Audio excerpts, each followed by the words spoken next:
Team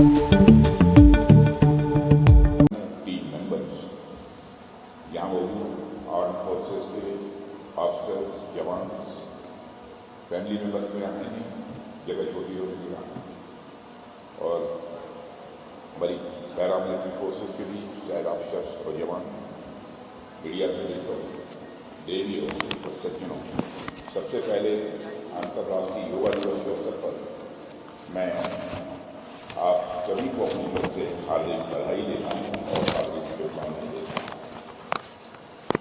मेरे लिए सचमुच यह प्रसन्नता का विषय है कि इस बार योग दिवस के अवसर पर मैं आप सभी के बीच यहाँ पर मौजूद हूँ। साथियों, भारत की सुरक्षा, संप्रभुता व अखंडता को अक्षुण्ण बनाए रखने में हमारी आर्मी का जो योगदान है, जो उसकी भूमिका है, उसे पूरा देश पूरी तरह से करते हैं। आपके शौर्य और पराक्रम की गाथाएं लोगों की जुबान पर मौजूद है।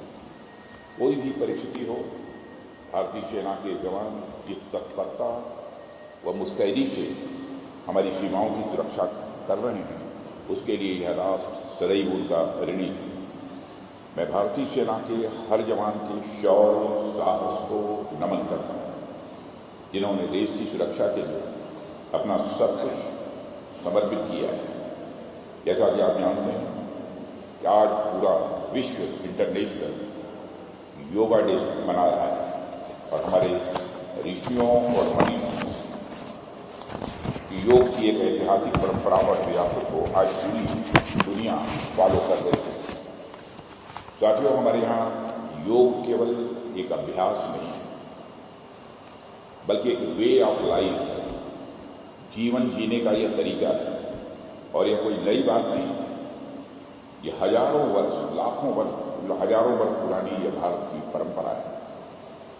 आप सोचिए, एक समय था जब योग को सिर्फ भारत के ऋषियों और योगियों तक ही यह सीमित माना जाता था, लेकिन आज न्यूयॉर्क का टाइम्स स्क्वायर हो या पेरिस का एफिल टावर हो, हर जगह लोग योग मैट बिछाकर सूर्य नमस्कार कर रहे हैं और योगा कर रहे हैं। क्या यह किसी चमत्कार से कम है? यह भारत की बढ़ती सॉफ्ट पावर है। भारत की बढ़ती सॉफ्ट पावर है और योग इसका सबसे ताकतवर एम्बेसडर बन चुका है। साथियों, आज जब दुनिया स्ट्रेस, एंजाइटी और कन्फ्लिक्ट से जूझ रही है, तो मैं समझता हूं कि योग दुनिया के सामने एक यूनिवर्सल सॉल्यूशन बनकर उभरा है। योग लोगों को क्या में क्लैरिटी दे रहा है, और मैं ये कहूं तो गलत नहीं होगा कि योग एक आर्ट है, योग एक साइंस है, योग एक फिलॉसफी है और साथ ही साथ आध्यात्मिकता है, यानी स्पिरिचुअलिटी भी है। कुछ लोग योग को केवल एक पालथी मार कर बैठना, ध्यान से जोड़ कर देखना ही मानते हैं। उन्हें यह समझना होगा, केवल आंखें बंद करके बैठना भर यह योग नहीं है। यह माइंडफुलनेस है, अवेयरनेस है, और यह वह आर्ट है जिससे हम अपनी भावनाओं को पहचानते हैं, उन्हें मैनेज करना भी सीखते हैं। लेकिन आपने कभी ध्यान दिया है, जब हमें गुस्सा आता है, क्रोध आता है, तो क्या होता है? हम बहुत इम्पल्सिव हो जाते हैं। हमारा खुद का कंट्रोल, खुद का नियंत्रण अपने पर समाप्त हो जाता है। लेकिन जो लोग दैनिक जीवन में लगातार योग से खुद जुड़े रहते हैं, वो आमतौर पर अपेक्षाकृत कम इम्पल्सिव होते हैं। उनका अपने ऊपर एक कंट्रोल बना रहता है। जब मैं कंट्रोल की बात कर रहा हूं, तो हालिया ऑपरेशन सिंदूर का उदाहरण मैं यहां आप सबके सामने जरूर रखना चाहूंगा। पूरी दुनिया ने देखा कि जिस तरह से हमारी फोर्सेज ने सूझबूझ दिखाते हुए सिर्फ उन्हीं ठिकानों को तबाह किया जो आतंकवादी गतिविधियों के गढ़ थे, उनके किले थे। यदि हम चाहते तो आतंकवादियों के साथ साथ और भी चीजों का अस्तित्व मिटा सकते थे, लेकिन हमने वह नहीं किया। हमने धैर्य दिखाया। यह धैर्य और संतुलन हमारे योग की विरासत का ही परिचायक है। योग ही हमें वह आंतरिक शक्ति प्रदान करता है जिससे हम विपरीत परिस्थितियों में भी संयम नहीं खोते। साथियों, सीमा पार से भारत के खिलाफ केवल पहलगाम में एक आतंकी घटना को ही अंजाम नहीं दिया गया, बल्कि भारत की सामाजिक और सांप्रदायिक एकता को भी निशाना बनाया गया। हमने न केवल उनके मंसूबों को विफल किया है ऑपरेशन सिंदूर के माध्यम से, बल्कि ऐसी जवाबी कार्रवाई की कि पाकिस्तान को घुटने टेकने पड़े और तब जाकर कहीं ऑपरेशन सिंदूर को हमने अल्प विराम दिया है। ऑपरेशन सिंदूर समाप्त नहीं है, स्थगित है, अल्प विराम दिया है। मगर जैसा कि हमने पहले कहा है कि ऑपरेशन सिंदूर अभी खत्म नहीं हुआ है। ऑपरेशन सिंदूर सिर्फ पहलगाम में हुए आतंकी हमले की प्रतिक्रिया मात्र नहीं थी।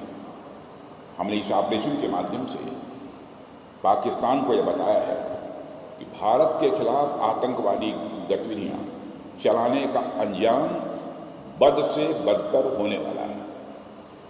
ऑपरेशन सिंदूर 2016 की सर्जिकल स्ट्राइक और 2019 की एयर स्ट्राइक का एक नेचुरल प्रोग्रेशन।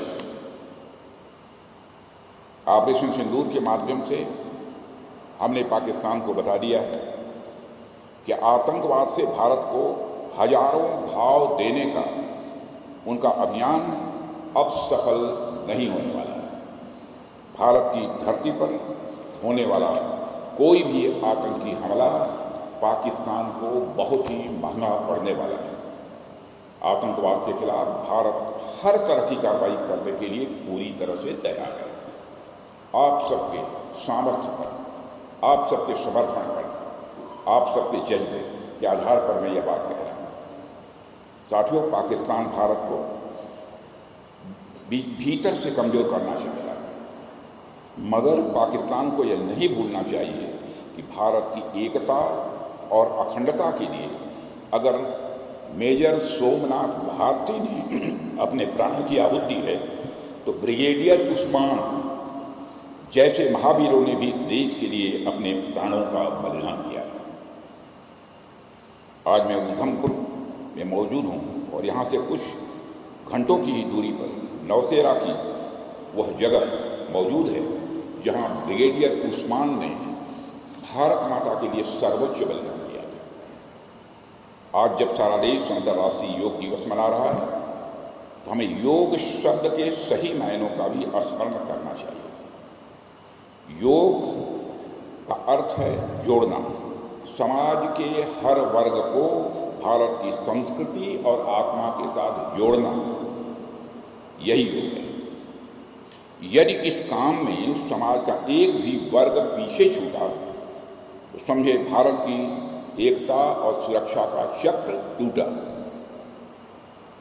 इसलिए आज हम सब केवल शरीर का योग न करें, बल्कि समाज और विचार के स्तर पर भी योग करने की आवश्यकता है। यह काम बड़े संयम और धैर्य के साथ हम सभी को करना है। तो साथियों, मैं आपको स्वयं अपना भी एक उदाहरण देता हूँ। कई बार मेरे समक्ष ऐसे मौके आते हैं जब मुझे भी बड़े निर्णय लेने पड़ते हैं, जब कार्य का दबाव बढ़ जाता है। ऐसी स्थिति को अगर मैं उचित तरीके से संभाल पाता हूँ तो उसके पीछे योग का एक बहुत बड़ा योगदान होता है। योग मुझे शांत रहने की शक्ति देता है। यह मेरे लिए उस पाज यानी ठहराव की तरह है जो एक्शन और रिएक्शन के बीच होता है, और इसी ठहराव में छिपी होती है हमारी असली शक्ति। मैंने अपने अनुभव से जाना है कि योग हमें रिएक्टिव और प्रोएक्टिव बनाता है, और यह फर्क ही जीवन में बड़ा बदलाव लाता है। कल्पना कीजिए कि एक व्यक्ति क्रोध में आकर निर्णय लेता है और दूसरा व्यक्ति शांत चित्त होकर वही निर्णय लेता है, तो दोनों की दिशा और परिणाम अलग होंगे, और यही फर्क योग लाता है। मुझे अपनी सेनाओं से भी बेहद नज़दीकी से जुड़ने का अवसर मिला है। मैंने आर्म्ड फोर्सेस में भी अपने सैनिकों का योग के प्रति रुझान देखा है। कई जवान तो ऐसे हैं जो कि वह नियमित योग करते हैं और इसका सीधा प्रभाव उनके डिसिप्लिन और फोकस पर दिखाई देता है। योग किसी भी सोल्जर को न सिर्फ शारीरिक रूप से बल्कि मानसिक रूप से भी तैयार करता है, जिसका लाभ हमें बैटल फील्ड में भी देखने को मिलता है। साथियों, माननीय प्रधानमंत्री श्री नरेंद्र मोदी जी ने जब कहा था कि yoga is India gift to the world, तो वह सिर्फ एक डिप्लोमेटिक लाइन नहीं थी, वह एक विजन था। आज भारत ने दुनिया को एक ऐसा टूल दिया है, एक ऐसी विधा दी है जो किसी भी सीमा, धर्म और संस्कृति से परे है। योग जब सिर्फ एक पर्सनल जर्नी नहीं है, यह एक ग्लोबल मूवमेंट बन चुका है। United Nations, World Health Organization और तमाम अंतर्राष्ट्रीय संस्थाएं इसे मेंटल और फिजिकल हेल्थ के फ्रेमवर्क में शामिल कर रही हैं। भारत के संबंध में और खासकर हमारी आर्म्ड फोर्सेस के संदर्भ में कहूँ तो यह हमारा सौभाग्य है कि अनेक योग संस्थानों ने, अनेक योगियों ने खुद अपनी तरफ से यह इनिशिएटिव उठाया है कि कैसे भारत के सैनिकों को शारीरिक रूप के साथ साथ आत्मिक रूप से भी मजबूत किया जाए। और अभी कुछ ही दिन पहले माउंट आबू में मैं एक ऐसे योग शिविर में सम्मिलित हुआ था।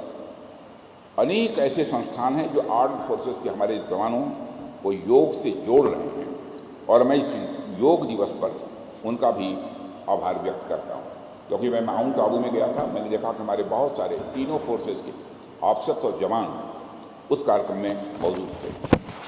आपने एक और दिलचस्प चीज़ देखी होगी कि हर बार जब दुनिया इंटरनेशनल योगा डे मनाती है तो हर साल इसकी एक थीम होती है जो एक ग्लोबल मैसेज देती है।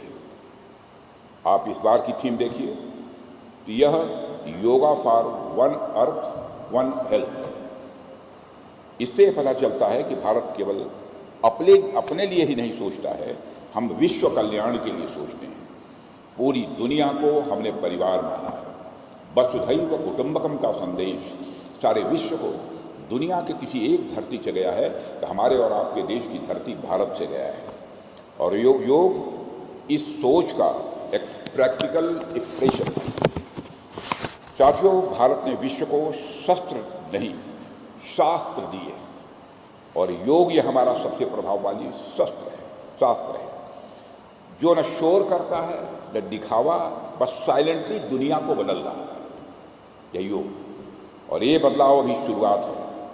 आज हमें गर्व है कि हमारे देश की प्राचीन परंपरा को दुनिया स्वीकार कर रही है, लेकिन इसके साथ ही एक जिम्मेदारी भी हमारे ऊपर है कि हम इसे केवल एक ट्रेंड बनाकर न छोड़ दें, बल्कि इसे हम एक जीवन शैली के रूप में अपनाएं।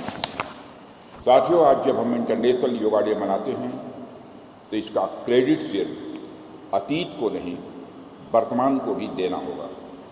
खासकर माननीय प्रधानमंत्री जी को, जिनकी पहल पर यूनाइटेड नेशंस ने 21 जून को इंटरनेशनल योगा डे के रूप में घोषित किया है।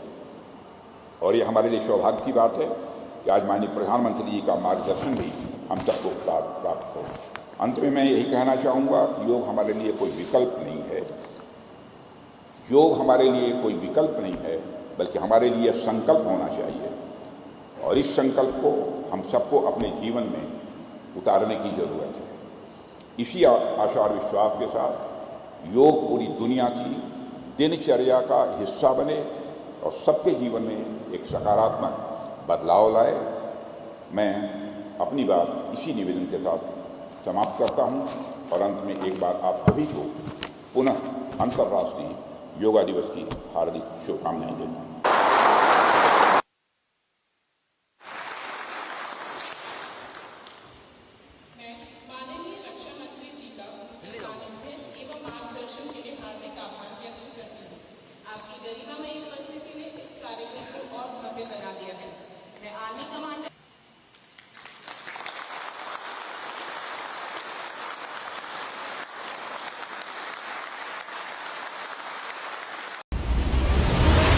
है।